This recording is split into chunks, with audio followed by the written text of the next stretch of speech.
வணக்கம். ஜாதகத்தை மாற்றுறதுக்கு, விதியை வெல்றதுக்கு இருக்கிற முக்கியமான வழிகளில் ஒன்று தான் அனுபவம், எக்ஸ்பீரியன்ஸு. இப்போது ஒரு பையனுக்கு சனி ராகு இருக்குதுன்னு வச்சுக்கலாம், 10ஆம் இடத்தோட அல்லது 6ஆம் இடத்தோட இருக்குன்னு கூட வச்சுக்கலாம். அவர் 23 வயசில் அவர் தொழிலை ப்ரொஃபஷனை அணுகிற விதம் ஒரு வித்தியாசமாக இருக்கும். பயம், பதட்டம், குழப்பம், விரக்தி, ஃபெயிலியரு, சொதப்பல், இந்த மாதிரி நிறைய தடுமாறுவார். ஆனால் இதே நபர் ஒரு 40 வயசுக்கு அப்புறம் இதே கிரக சேர்க்கை தான் இருக்கும். ஆனால் அவரோட ஃபீல்டில் நிறைய எக்ஸ்பீரியன்ஸ் ஆகிருப்பார், நிறைய அனுபவம் பெற்றிருப்பார். அப்போது இதே கிரக சேர்க்கை தான் இருக்கும். ஆனால் அவர் அந்த தொழிலில் ப்ரொஃபஷனில் பக்காவாக இருப்பார், நிறைய சாதிப்பார், நிறைய டெக்னிக்கல் தெரியும்.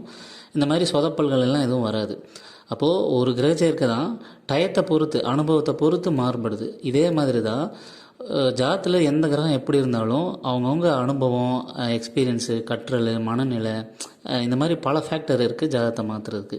அதெல்லாம் பண்ணும்போது நிச்சயமாக விதி மாறும், ஜாதகத்தோட நெகட்டிவ் குறையும்.